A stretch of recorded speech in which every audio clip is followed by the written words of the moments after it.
زاں کے ملت را حیات از عشق اس اور برگو ساز کائنات از عشق اس۔ اقبال کہتا ہے امت مسلمہ زندہ ہے، زندہ رہے گی، غالب ہے، اب کوئی بات نہیں فرنگی را دل زیر نگی نیست۔ کیوں جی کوئی بات نہیں، یہ 4 دن امریکہ کر لے جو کرنا ہے۔ افغانستان کو لتاڑنے کے بعد ایک بندہ بھی اس کے قابو ایسا نہیں آیا جو کہے میرا ایمان لے لو مجھے پیسے دے دو۔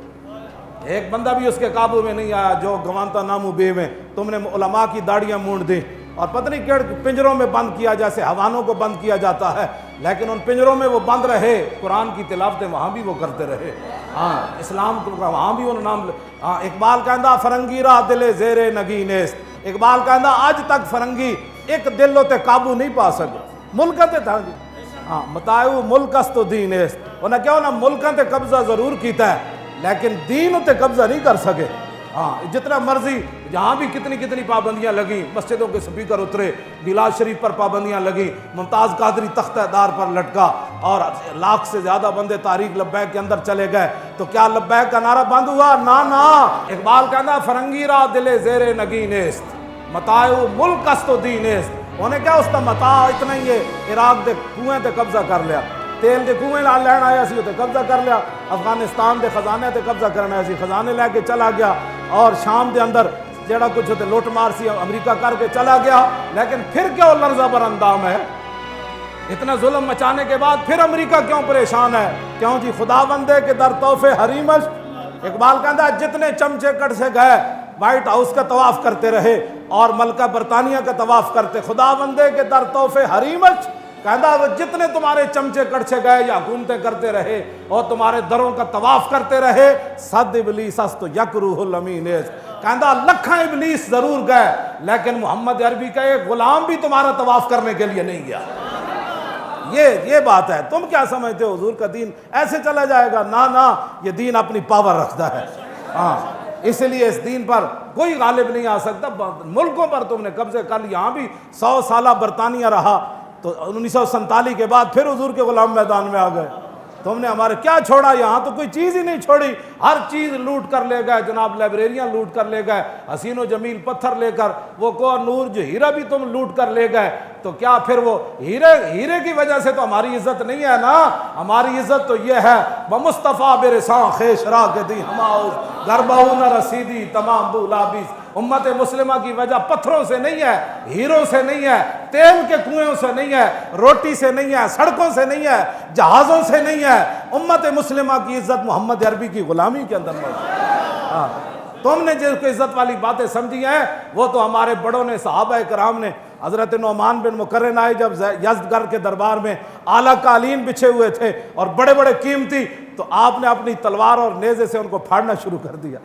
وہ کہنے لگے یہ تو ہم نے آپ کی عزت کے لیے بچھایا ہے، جب آپ کرسی پر بیٹھے تو وہ سونے کی بنی ہوئی تھی، آپ بیٹھے تو فوراً کھڑے ہو گئے، تو یزدگرد کہنے لگا کہ آپ نے شاید کبھی سونا دیکھا نہیں ہے، ہم نے تو آپ کے احترام کے لیے، آپ چونکہ ہمارے مہمان آئے ہیں اور مذاکرات کرنے کے لیے آئے ہیں، ہم نے آپ کے اعزاز کے لیے سونے کی کرسی بچھائی ہے، پہلے تو آپ نے ہمارا قالین پھاڑ دیا، تو اب آپ سونے کو جو ہے اٹھ کھڑے ہوئے، فرمایا سنو تیرا قالین میں نے اس لیے نہیں پھاڑا کہ مجھے اس قالین سے دشمنی تھی، یہ جو تو نے بچھایا تھا یہ ریشم کا تھا اور ہمارے آقا و مولا نے ریشم کے استعمال سے منع فرمایا، اس لیے میں نے اس کو پھاڑ دیا، باقی رہ گیا یہ سونا، تو یہ کہتے ہیں ہم نے دیکھا نہیں ہے، سونے کو پک طرف کر، یہ سونا میں نے اس لیے اوپر نہیں بیٹھا کہ ہمارے آقا و مولا نے اس سے منع فرمایا ہے، سونے کی تعظیم میں نہیں کھڑا ہوا، اپنے نبی کا حکم ماننے کے لیے میں کھڑا ہوا۔ یہ ہے وہ باتیں جو اسلام کی ہیں، تو جنہوں نے نہیں پڑھا وہ امت مسلمہ کو گمراہ کر رہے ہیں اور گمراہی کی باتیں پھیلاتے ہیں۔ آپ اپنے کان بند کر دیں، اور وہ بندہ جو آپ کو ایسی بات سناتا ہے کہ در رسول سے دور کرتا ہے، پھر آپ کا حق بنتا ہے آپ اپنے کان بند کر دیں۔ انہوں نے کہا پچھے ہٹوئے کوئی یار دی گل سنا ملا، نہ لمے پینڈے پا ملا، نہ علمہ وچ پسا ملا، بس یہی بات ہے، یہی لبیک کا مقصد ہے۔ اگر کسی کو کوئی تکلیف ہے تو یہ تکلیف قرون اولیٰ سے لے کر آج تک تکلیف وہ جاری ہے۔ موسیٰ و فرعون و شبیر و یزید ایند و قوت از حیات آمد پدید۔ اقبال کہتا ہے حق اور باطل کی ٹکر شروع سے چلی ہے اور تا صبح قیامت یہ جاری اور ساری رہے گی، لیکن امتحان حق والوں کا ہے کہ وہ کب تک کھڑے رہتے ہیں۔ ہاں جی، وہ جب کھڑے ہو جائیں گے تو پھر مدد ضرور آ جائے گی۔ اور اگر وہ بزدلی اختیار کریں گے تو پھر بزدل قوم کی مدد نہیں کی جاتی۔ ہاں جی، یہ تو حضور نے فرمایا بزدلوں کی رب کبھی بھی مدد نہیں کرتا۔ یہ تو غزوہ احد کے موقع پر حضور نے فرمایا بزدل بندے کی اللہ مدد نہیں کرتا۔ اور اس کے لیے پہلی شرط بھی یہ ہے، جنگ یرموک میں جب صحابہ کی لڑائی لمبی ہو گئی تو مسلمان خواتین نے صحابہ کو صرف مدینہ منورہ سے اتنا سارا ایک جملہ لکھا، لمبا خط نہیں لکھا، صرف اتنا ایک جملہ لکھا۔ فرمایا مسئلہ کیا بن گیا، اتنی لمبی لڑائی کیوں ہو گئی؟ انتم انصار اللہ۔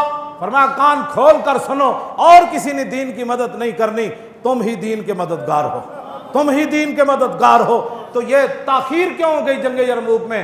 وہ جو جملہ ہے وہ آپ کے لیے اور میرے لیے تمام کے لیے مینار نور ہے۔ وہ فرمایا انتم انصار اللہ، کلمہ ہم نے پڑھا ہے تو ناموس رسالت کی بات بھی ہم نے کرنی ہے، کلمہ ہم نے پڑھا ہے تو تکالیف بھی ہم نے اٹھانی ہے، کلمہ ہم نے پڑھا ہے تو رسول اللہ کے دین کو تخت پر بٹھانا بھی ہمارا کام ہے، کلمہ ہم نے پڑھا ہے تو کفر کے سامنے ایسے کھڑا ہونا یہ بھی ہمارا کام ہے۔ کلمہ جو ہم انتم انصار اللہ، فرمایا تم ہی دین کے مددگار ہو۔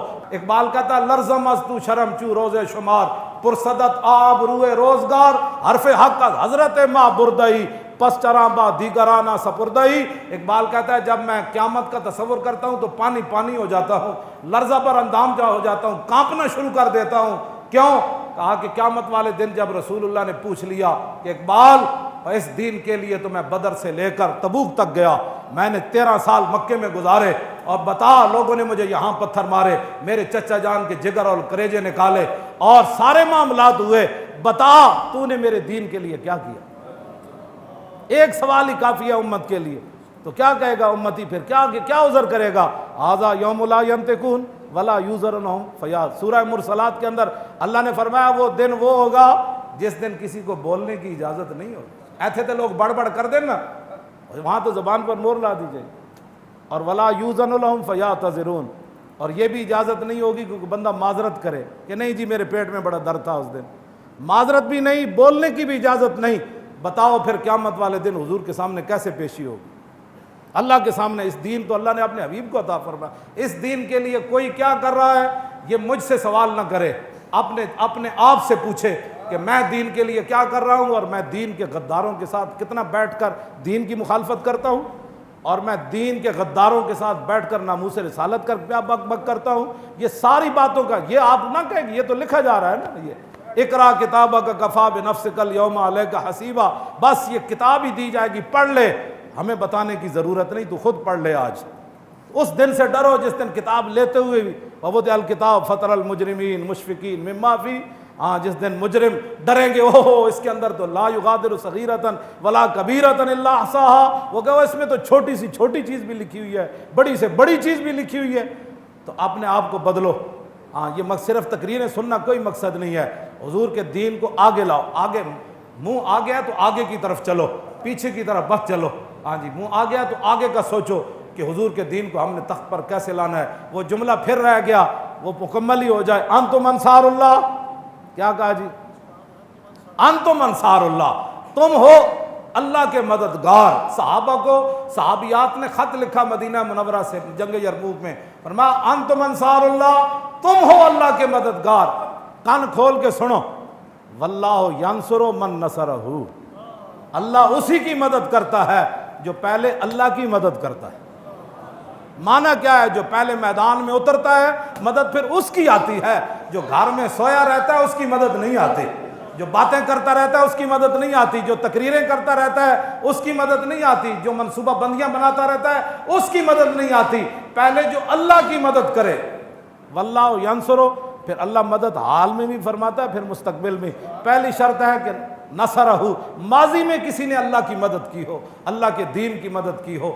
آؤ اس دنیا کی شرمندگی، قبر کی شرمندگی، حشر کی شرمندگی سے بچنے کے لیے دین کے ساتھ کھڑے ہو جاؤ۔ حضور کی عزت ناموس کی بات سننی نہیں، بس کیا جو بات کرنے لگے ان کا تاجدار ختم نبوت،